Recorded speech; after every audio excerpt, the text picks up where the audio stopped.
សួស្តីបងប្អូនសូមអញ្ជើញមើលវីដេអូខ្ញុំណាក់ Tetra នៅក្នុងវីដេអូនេះខ្ញុំនឹងបង្ហាញរបៀបប្រើរបស់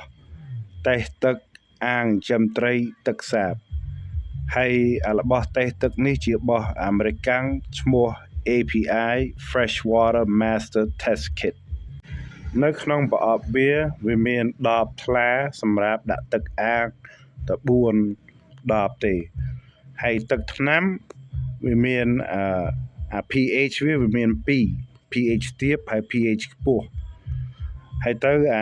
មេរោគអាម៉ូញ៉ាវាមាន10ថ្នាំ2ហើយទៅមេរោគ nitrate វាមាន10ថ្នាំ1ហើយទៅ nitrate វាមាន12ដែរបាទបងប្អូនហើយទៅវាមានសភៅណែនាំបាទវាមានទាំងភាសាអង់គ្លេសទៀតហើយសម្រាប់បញ្ជាក់ពណ៌ទឹកយើង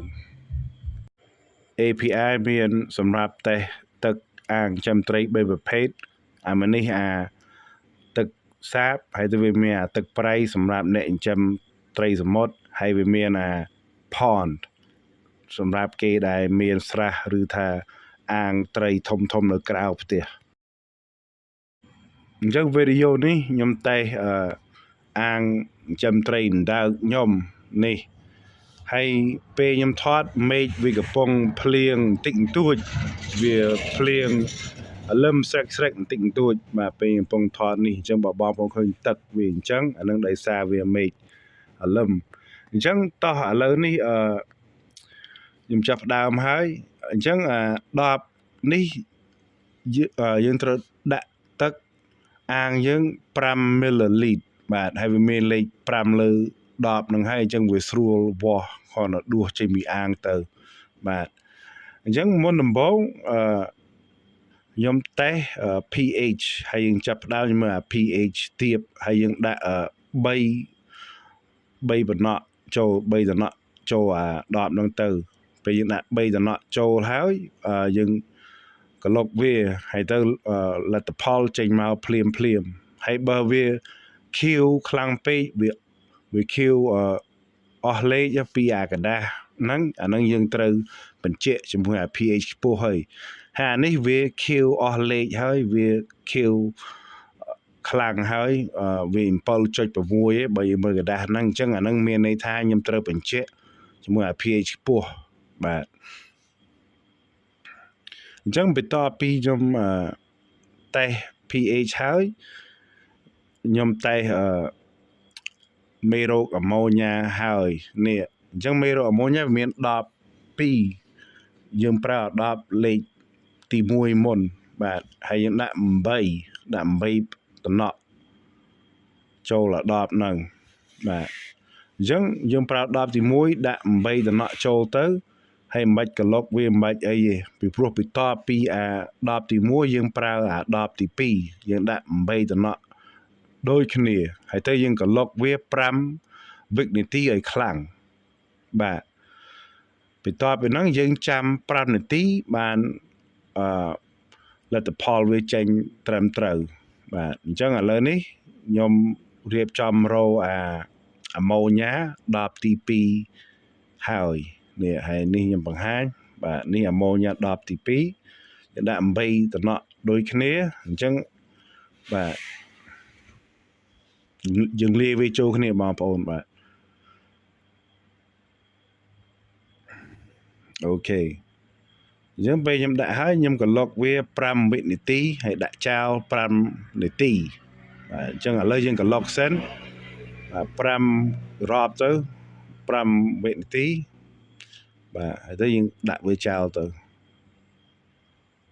បាទហើយចាំ5នាទីបានលទ្ធផលវាចេញ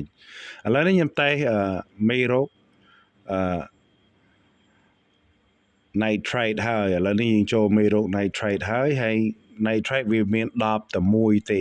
បាទហើយហ្នឹងយើងដាក់5តំណក់បាទយើងដាក់5តំណក់ហើយយើងក្លុកវា5វិនាទីដែរហើយយើងខំក្លុកវាធម្មតាមិនខ្លាំងពេកទេ5វិនាទីហើយទៅពេលយើងក្លុកវាហើយបាទយើងចាំលទ្ធផល5នាទី ដែរបាទមានអាពេលសាសឲ្យដែលយើងមិនបាច់ចាំលទ្ធផលវាចេញភ្លាមអា pH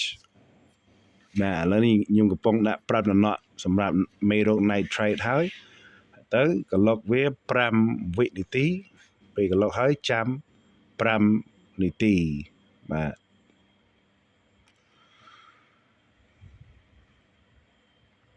អូខេអញ្ចឹងឥឡូវនេះខ្ញុំចូល nitrate ហើយ nitrate មាន2ដប nitrate ដបទី1យើងដាក់10តំណក់ហើយដបទី2ដាក់10តំណក់ដែរប៉ុន្តែផងអា nitrate ពេលយើងដាក់ដបទី1ហើយយើងក្លុកវាបន្តិចបន្តួចបាទបន្ទាប់ពីហ្នឹងយើងយកអាដបទី2យើងក្លុកដបហ្នឹង30វិនាទីពេលយើងក្លុកដបអាលេខទី2 30វិនាទីហើយបានយើងដាក់វាចូលលាយគ្នាទៅដាក់10តំណក់ទៀតហើយឥឡូវនេះយើងក្លុកវា1វិនាទីហើយចាំ5វិនាទី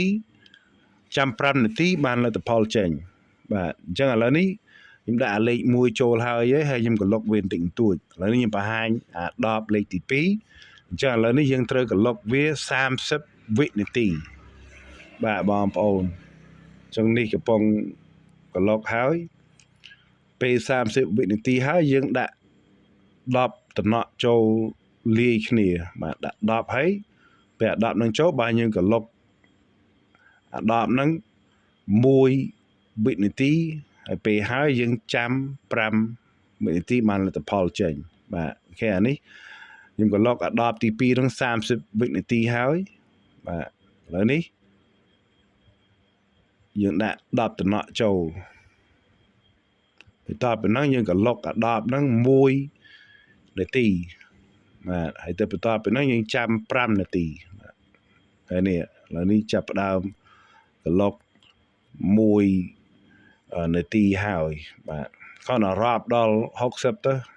របៀបខ្ញុំរាប់1000 2000 3000 5000នឹងរបៀបខ្ញុំរាប់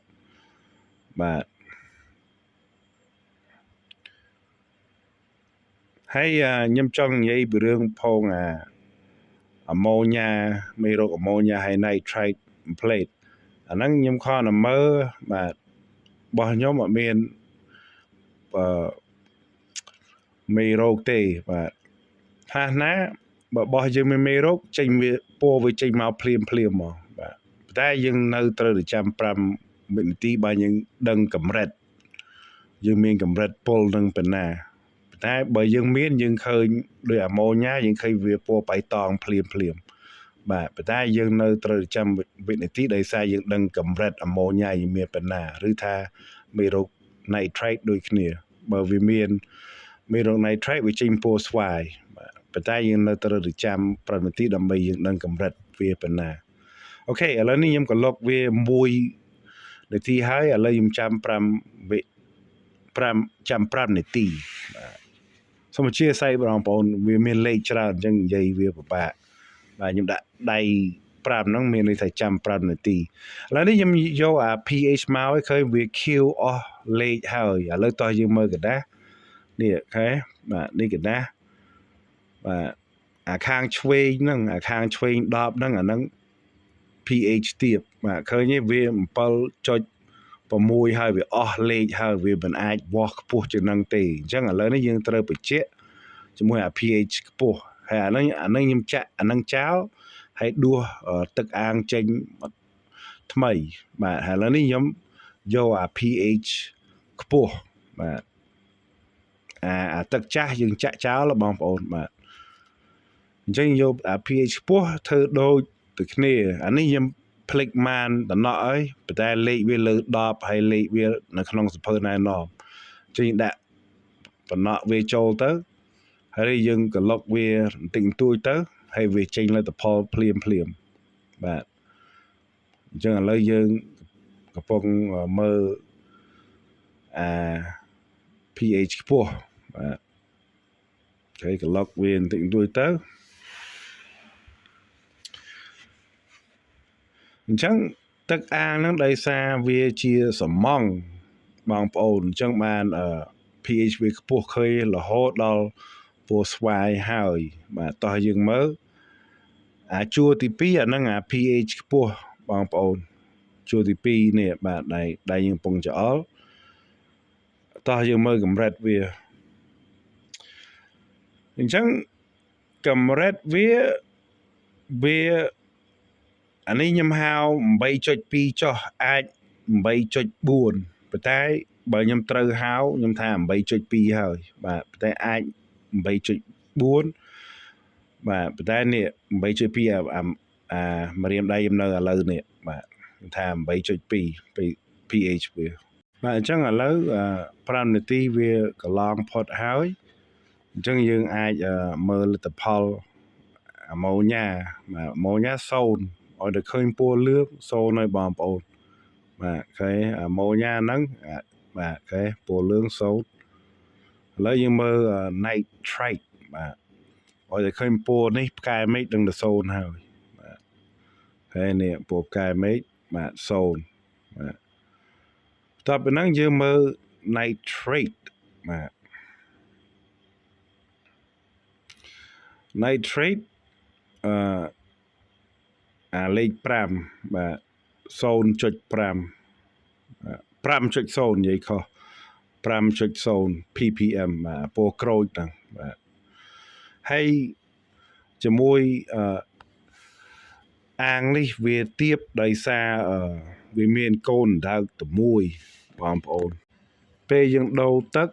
ហើយយើងវាស់ផ្សារថ្មី nitrate វាធ្លាក់ហើយ